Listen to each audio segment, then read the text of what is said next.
नमस्कार शेतकरी मित्रांनो, ॲग्रोनॉमिक्स पूजा यूट्यूब चॅनलवर तुमचे स्वागत आहे। तर शेतकरी मित्रांनो, कोथिंबीर हे पीक उन्हाळी हंगामातील शेतकऱ्यांसाठी जॅकपॉट पीक आहे आणि साधारणपणे 35 ते 40 दिवसांमध्ये या पिकापासून आपल्याला पैसे मिळतात। पण उन्हाळ्यामध्ये वाढत्या तापमानामुळे कोथिंबीरीचे भरघोस उत्पन्न कसं घ्यावे, ज्यामुळे कोथिंबीरीची जळ नाही झाली पाहिजे, झाडाची वाढ जी आहे ती चांगली झाली पाहिजे आणि कोथिंबीर हिरवी पालेदार असली पाहिजे, जेणेकरून मार्केटमध्ये दर जे आहे ते चांगले मिळेल। एप्रिल किंवा मे महिन्यात कोथिंबीर लागवड करायची झाल्यास लागवडीपासून तर काढणीपर्यंत काय काळजी घ्यायला पाहिजे याची संपूर्ण माहिती आपण आजच्या या व्हिडिओमधून जाणून घेणार आहोत। तर शेतकरी मित्रांनो, तुम्ही जर कोथिंबीर उत्पादक शेतकरी असाल तर हा जो व्हिडिओ आहे तुमच्यासाठी आहे, म्हणून तुम्ही हा जो व्हिडिओ आहे नक्की शेवटपर्यंत पहा। तर शेतकरी मित्रांनो, उन्हाळ्यात कोथिंबीर पीक लागवड करत असताना प्रामुख्याने ज्या समस्या येतात त्या म्हणजे जास्त तापमानामुळे कोथिंबीरीची वाढ न होणे, जास्त तापमानामुळे कोथिंबीरीची जळ होणे, त्यानंतर कोथिंबीरीची चांगली वाढ न होणे आणि यामुळे आपल्या उत्पादनात घट येणे। तर या समस्या आपल्यालाही कोथिंबीर लागवडीमध्ये येऊ नये किंवा लागवडीपासून तर काढणीपर्यंत आपण कशा प्रकारचे नियोजन करायला पाहिजे, जेणेकरून कोथिंबीरीची जळ होणार नाही, वाढ चांगली होईल आणि कोथिंबीर हिरवी पालेदार राहील आणि आपल्याला कोथिंबीरीचं चांगलं उत्पादन मिळेल। तर यामध्ये सर्वात महत्त्वाचा टप्पा म्हणजे आपण जेव्हा उन्हाळी कोथिंबीर लागवड करतोय, जमिनीची निवड कशा प्रकारे असावी किंवा कोणत्या जमिनीची निवड करावी। तर उन्हाळ्यामध्ये काळी भारी जमीन कोथिंबीर लागवडीसाठी फायद्याची ठरते, कारण अशी जमीन उन्हाळ्यात कमी तापते आणि याला पाणी सुद्धा कमी लागते। यामुळे कोथिंबीरीची वाढ चांगली होते, सोबतच आपल्याला उत्पादन पण चांगलं मिळते। याशिवाय कोथिंबीरीची जी जळ आहे ती काळ्या जमिनीमध्ये कमी होते।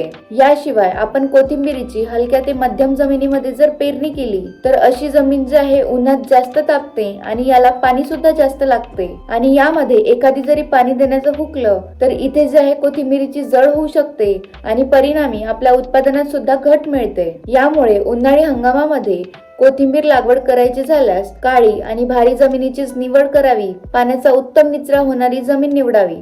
यानंतरचा टप्पा येतोय ती म्हणजे जमिनीची पूर्व मशागत। तर शेतकरी मित्रांनो, जमिनीची पूर्व मशागत करत असताना आडवी उभी नांगरट करून घ्यायची आहे आणि यानंतर रोटावेटर फिरवून जमीन जी आहे भुसभुशीत करून घ्यायची आहे, म्हणजे जे काही मातीचे ढेकळं आहे ते चांगल्या प्रकारे फुटतील। तर आपल्याला अशा प्रकारचे जे रोटावेटर आहे ते करून घ्यायचे आहे आणि यानंतरच कोथिंबीरीची पेरणी करून घ्यायची आहे। जर तुम्ही 10 मार्चच्या आत जर कोथिंबीरीची लागवड केली तर या कालावधीमध्ये जे काही तापमान आहे ते 35 डिग्री सेल्सिअस पेक्षा कमी राहते, त्यामुळे तुम्ही कोथिंबीरीची कोरड्या जमिनीत सुद्धा लागवड करू शकता।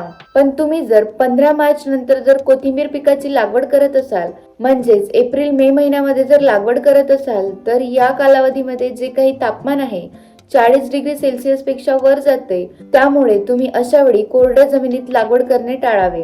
जमिनीला 1-2 वेळा चांगले पाण्याने भिजून घ्यायचे आहे, जेणेकरून जो काही जमिनीमध्ये ओलावा आहे 7 ते 8 इंचापर्यंत असला पाहिजे आणि यानंतर जमिनीमध्ये वापसा कंडिशन आल्यानंतरच आपल्याला इथे कोथिंबीर पिकाची लागवड करून घ्यायची आहे। जर तुम्ही अशा प्रकारची पेरणी करून घेतली तर यामुळे जमिनीची उष्णता जी आहे ते कमी होते, कोथिंबीरीची उगवण चांगली होते, जळ थांबते आणि याप्रमाणे आपल्याला चांगला फायदा मिळतोय जर आपण जमीन ओली करून पेरणी केली तर।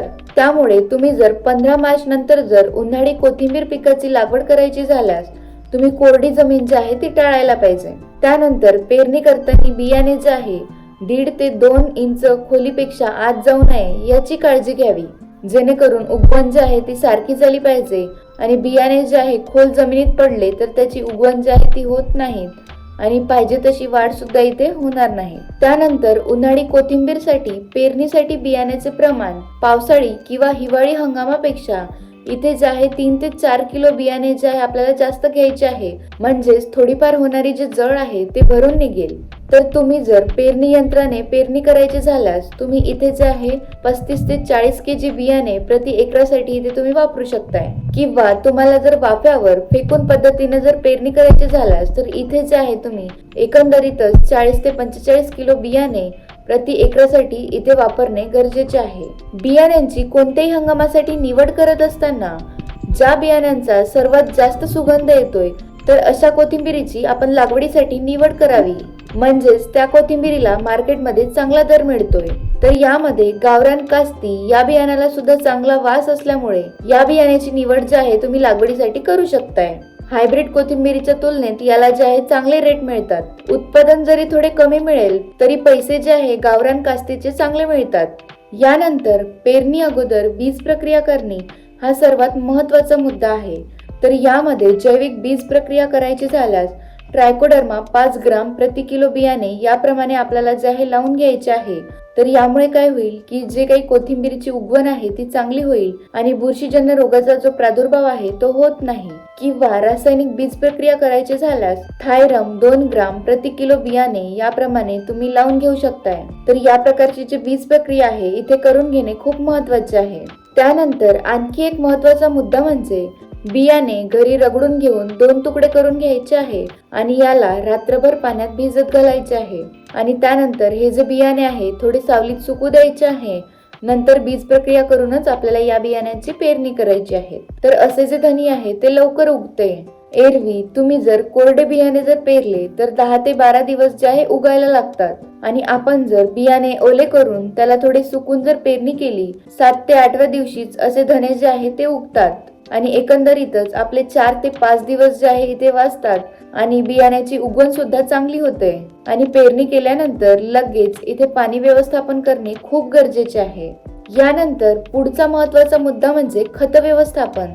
तर आपल्याला कोथिंबीर पेरणीच्या वेळी जे आहे 24-24-0 या खताचा आपल्याला वापर करून घ्यायचा आहे। तर हे जे खत आहे 40 ते 50 किलो प्रति एकरसाठी आपल्याला इथे वापरायचे आहे। आणि इथे कोथिंबीर जे आहे 18 ते 20 दिवसाची झाल्यानंतर इथे आपल्याला हलका युरिया देऊन घ्यायचा आहे। म्हणजेच आपल्याला इथे जे आहे 20 ते 25 किलो युरिया जो आहे तो देऊन घ्यायचा आहे आणि यानंतर तुम्ही लगेच पाणी व्यवस्थापन करू शकताय। उन्हाळी हंगामामध्ये तण नियंत्रण करण्यासाठी तणनाशकाचा वापर टाळावा। याच्या वापरामुळे कोथिंबीरीचे पाने पिवळे पडणे, कोथिंबीरीची वाढ खुंटल्यासारखी होणे आणि कोथिंबीरची जळ होणे यासारख्या समस्या उद्भवतात। यामुळे खुरपणी करून तण नियंत्रण करावे। यानंतर कोथिंबीर चांगली पालेदार आणि हिरवीगार येण्यासाठी किंवा शायनिंग येण्यासाठी उन्हाळी हंगामामध्ये फवारण्या खूप महत्त्वाच्या असतात। कारण उन्हाळी हंगामामध्ये टेम्परेचर जास्त असल्यामुळे पिकावर अजैविक ताण येऊ नये, त्यामुळे झाडाची वाढ जी आहे ते खुंटू नये यासाठी आपल्याला इथे फवारण्या करून घेणे खूप महत्त्वाचे आहे। तर यासाठी आपल्याला फवारणीमध्ये बायोविटा एक्स किंवा जे काही अमिनो ऍसिड आहे यासारख्या टॉनिकचा आपल्याला फवारणीमध्ये वापर करायचा आहे आणि सोबतच मायक्रोन्यूट्रिएंटचा सुद्धा वापर करा। आता जे काही कोथिंबीर पीक आहे त्यावर अळीचा तर प्रादुर्भाव दिसून येत नाही, पण तुम्हाला क्वचित अळी जर आढळल्यास तुम्ही इथे इमामेक्टिन बेन्झोएट किंवा क्लोरोपायरीफॉस या कीटकनाशकाचा इथे वापर करू शकताय। तर या पिकावर रसशोषण करणाऱ्या किडी ज्या आहेत त्या येत असतात, तर त्याला कंट्रोल करण्यासाठी तुम्ही इथे कॉन्फिडर सारख्या कीटकनाशकाचा सुद्धा इथे वापर करू शकताय। फक्त एक गोष्ट लक्षात ठेवा की तुम्ही फवारणी करताना इथे टॉनिकचा वापर नक्की करायचा आहे। आणि यानंतर पाणी व्यवस्थापन हा सर्वात महत्त्वाचा मुद्दा आहे। कारण उन्हाळ्यामध्ये पाणी जे आहे तंतोतंत देणे खूप महत्त्वाचे आहे। पाण्याचा जो ताण आहे तो पिकाला अजिबात पडू द्यायचा नाही आहे, जेणेकरून पिकाचे जे वाढ आहे ते थांबणार नाही। पाणी देण्यासाठी शक्यतो रेन पाईप किंवा स्प्रिंकलचा वापर करायचा आहे। यामुळे एकंदरीतच आपल्याला उत्पन्न जे आहे ते चांगले मिळते। यामुळे कोथिंबीर जे आहे ते डस्ट फ्री राहते आणि कोथिंबीरीमध्ये जे काही जळ होते तर ती थांबवण्यासाठी रेन पाईप किंवा स्प्रिंकलचा चांगला फायदा होतो। जमीन जी आहे सुकू देऊ नका, भेगा पडेल अशी जमीन जी आहे सुकू देऊ नका। जमिनीमध्ये वापसा आला की लगेच दुसऱ्या दिवशी पाणी देऊन घ्या। तर अशा प्रकारे तुम्ही पिकाला जे आहे पाणी देऊन घ्या। फक्त पाणी साचून राहणार नाही याची काळजी घ्या, कारण पाणी जर साचून राहिले तर त्यामुळे कोथिंबीर जे आहे ते पिवळे पडू शकते, त्याची वाढ खुंटू शकते आणि जळ सुद्धा होऊ शकते। त्यामुळे इथे पाणी व्यवस्थापन हा एक महत्त्वाचा विषय आहे। तर अशा प्रकारे जर तुम्ही कोथिंबीरीचे नियोजन केले तर यापासून तुम्ही चांगले उत्पादन घेऊ शकताय आणि उन्हाळ्यात कोथिंबीरला चांगले दर मिळतोय, म्हणून तुम्ही त्यामुळे उन्हाळ्यात कोथिंबीर पासून चांगले पैसे मिळतात, म्हणून या पिकाला जॅकपॉट पीक असे म्हणतात। तर या प्रकारे तुम्ही या पिकापासून चांगलं प्रॉफिट जे आहे ते मिळू शकताय। जर तुम्हाला हा व्हिडिओ आवडला तर नक्कीच तुम्ही लाईक करा, कोथिंबीर उत्पादक शेतकऱ्यांना सुद्धा शेअर करा आणि तुमचे कोथिंबीर विषयी जर काही प्रश्न असतील तर मला कमेंटमध्ये नक्की विचारा। तर भेटूया नवीन माहितीसह पुढील व्हिडिओमध्ये। धन्यवाद।